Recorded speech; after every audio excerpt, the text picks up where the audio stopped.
La grenouille voyageuse, Vsevolod Garchine. Il était une fois une grenouille. Elle habitait le marais, attrapait moustiques et moucherons, coassant bien fort au printemps avec ses amis. Elle y aurait bien vécu toute sa vie, tranquillement, à condition pour sûr de ne pas être avalée par la cigogne. Mais il arriva quelque chose. Un jour, assise sur une souche, elle jouissait d'une douce petite pluie. « Ah, quel magnifique temps humide aujourd'hui !» pensait-elle. « Qu'il fait bon vivre !» La pluie fine mouillait son petit dos verni, tout tacheté. Les gouttes se faufilaient sous son ventre et ses petites pattes. C'était si agréable, si merveilleusement agréable, qu'elle faillit coasser.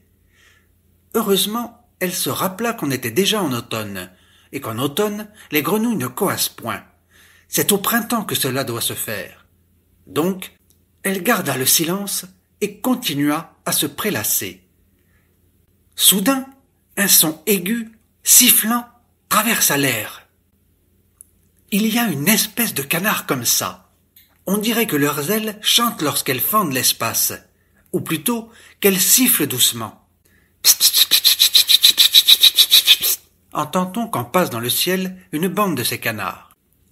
On ne les voit même pas tellement ils volent haut. Cette fois, les canards ayant décrit un immense demi-cercle, descendirent et s'installèrent juste sur le marais où vivait la grenouille. « Coin, coin, coin !» dit l'un d'eux. « On doit encore voler bien loin. Il faudrait qu'on mange un peu. » Et la grenouille se cacha aussitôt. Elle savait bien que les canards n'allaient pas avaler une grande et grosse grenouille comme elle. Mais, à tout hasard, elle plongea sous la souche. Pourtant, à la réflexion, elle risqua hors de l'eau sa tête aux yeux globuleux.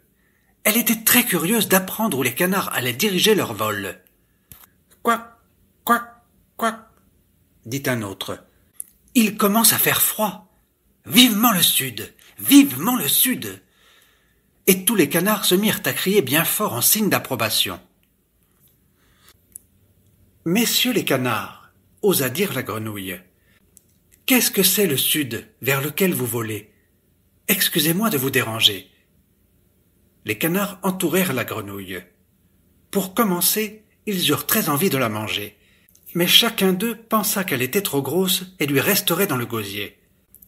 Alors, ils clamèrent en battant des ailes. Il fait bon dans le sud. Il y fait chaud en ce moment.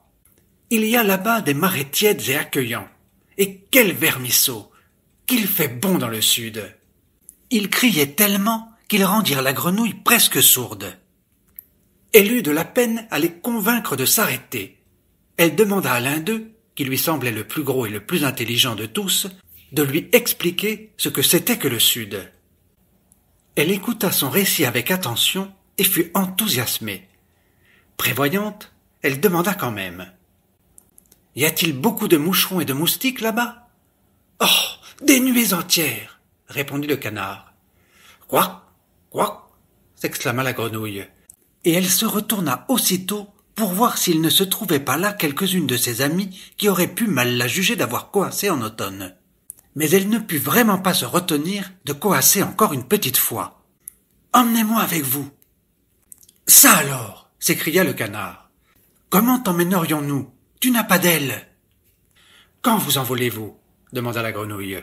« Bientôt, bientôt !» s'exclamèrent tous les canards. « Coin, coin, coin, coin, coin. Il fait froid ici. Au sud, au sud !»« Permettez-moi de réfléchir juste 5 minutes, dit la grenouille. Je reviens tout de suite. Je vais sûrement pouvoir inventer quelque chose. Elle se laissa tomber dans l'eau du haut de la souche sur laquelle elle s'était juchée à nouveau. Elle plongea dans la vase et s'y enfonça, entièrement, pour que rien ne vienne la distraire du dehors. 5 minutes s'écoulèrent. Les canards étaient déjà prêts à s'envoler quand brusquement, près de la souche, apparut la grenouille. Son museau exprimait la plus grande joie dont une grenouille puisse être capable. « J'ai trouvé, cria-t-elle. « Que 2 d'entre vous prennent une baguette dans leur bec, et moi je m'y cramponnerai au milieu. Vous volerez, et moi je voyagerai. Seulement, il ne faut pas que vous bavardiez, ni que moi je coasse, et tout ira parfaitement. » Ce n'est pas un bien grand plaisir de se taire en traînant une grenouille, même légère, pendant 3000 kilomètres. Mais l'intelligence de la voyageuse ravit tellement les canards qu'ils furent tous d'accord pour l'emmener. Ils décidèrent de se relayer toutes les 2 heures. Les canards étaient nombreux, à ne pas pouvoir les compter, tandis qu'il n'y avait qu'une grenouille toute seule. Chaque canard n'aurait donc pas à la porter trop souvent. On trouva une bonne baguette, bien solide, 2 canards la prirent dans leur bec. La grenouille s'y accrocha par la bouche, au milieu, et toute la bande s'éleva en l'air. La grenouille eut le souffle coupé par cette terrible hauteur où on la monta.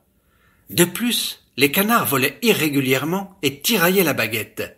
La pauvre grenouille se balançait en l'air comme un pantin en papier et serrait de toutes ses forces les mâchoires pour ne pas lâcher prise et tomber sur le sol. Pourtant, elle s'accoutuma bientôt à sa position et commença à regarder tout autour d'elle. En bas, des champs, des pâturages, des rivières et des montagnes défilaient rapidement. Comme la grenouille, suspendue à la baguette, avait les yeux tournés vers l'arrière, il lui était difficile de voir le paysage. Elle apercevait malgré tout certaines choses, et se rengorgeait, toute heureuse. « J'ai eu là une idée admirable, » pensait-elle.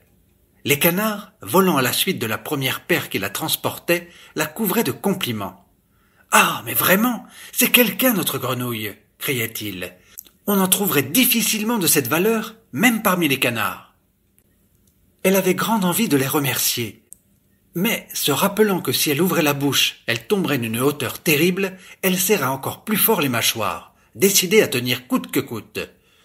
Elle se balança ainsi toute une journée. Les canards qui la portaient se relayaient en plein vol, rattrapant adroitement la baguette. Plus d'une fois, la grenouille faillit coasser de peur, mais il fallait faire preuve de sang-froid, et elle en avait. Le soir, toute la compagnie s'arrêta au bord d'un marais. À l'aube, les canards et la grenouille poursuivirent leur route. Cette fois, la voyageuse, pour mieux voir ce qui se passait en chemin, s'accrocha en tournant le dos vers l'avant. Les canards volaient au-dessus de champs moissonnés, au-dessus de forêts jaunissantes et de villages pleins de gerbes de blé. Il en montait un bruit de voix humaines et celui des fléaux battant le grain. Les gens regardaient le vol de canards et, remarquant quelque chose d'étrange, ils le montraient du doigt. La grenouille alors eut bien envie de voler plus près de la terre pour se faire voir et entendre ce qu'on disait d'elle. À la halte suivante, elle demanda « Ne serait-il pas possible de voler un peu moins haut ? Cette hauteur me donne le vertige, et j'ai peur de tomber si, brusquement, je me trouve mal. » Les canards, gentils, lui promirent de voler plus bas. Le jour suivant, il passait si près du sol qu'on distinguait les voix. « Regardez, regardez !» criaient les enfants dans un village. « Les canards transportent une grenouille !» La grenouille l'entendait et son cœur sautait dans sa poitrine. « Regardez, regardez !» criaient les paysans dans un autre village. « Quelle chose extraordinaire !»« Savent-ils au moins que c'est moi qui ai inventé cela, et non pas les canards ?» se demanda la grenouille. « Regardez, regardez !» criait-on dans un troisième village. « Quelle merveille ! Et qui donc a trouvé une pareille astuce ?» La grenouille ne put se retenir et, oubliant toute prudence, elle s'écria à plein gosier. « C'est moi! C'est moi! C'est moi !» Et avec ce cri, la voilà qui tombe en tournoyant vers la terre. Tous les canards poussèrent de grandes clameurs, l'un d'eux voulut rattraper la pauvre voyageuse au vol, mais il la rata. La grenouille, agitant ses 4 petites pattes, s'approchait rapidement du sol. Comme les canards volaient très vite, elle ne tomba pas juste à l'endroit au-dessus duquel elle avait crié, et où passait une route bien dure, mais beaucoup plus loin. Ce fut pour elle une grande chance, car elle plongea dans une mare d'eau trouble au bout du village. Elle en ressortit aussitôt, et de nouveau, sans réfléchir, cria à plein gosier. « C'est moi! C'est moi qui l'ai inventé !» Mais il n'y avait personne autour d'elle. Effrayées par ce plongeon inattendu, les grenouilles de l'endroit s'étaient toutes cachées dans l'eau. Quand elles réapparurent à la surface, elles examinèrent avec étonnement leur nouvelle voisine. Et celle-ci leur conta une histoire merveilleuse. Comment elle avait réfléchi toute sa vie et inventé enfin un moyen nouveau, extraordinaire, de voyager à l'aide de canards. Elle expliqua qu'elle possédait ses propres canards qui la menaient où elle le désirait. Elle ajouta qu'elle avait visité le sud magnifique où il fait tellement bon, où il y a de si beaux et si tièdes marais et tant de moucherons et toutes sortes d'autres insectes comestibles. « Je suis venue vous rendre visite, dit-elle, pour voir comment vous vivez. Je resterai chez vous jusqu'au printemps, jusqu'au retour de mes canards auxquels j'ai donné congé. » Mais les canards ne revinrent jamais. Ils crurent que la grenouille voyageuse s'était perdue et la regrettèrent beaucoup.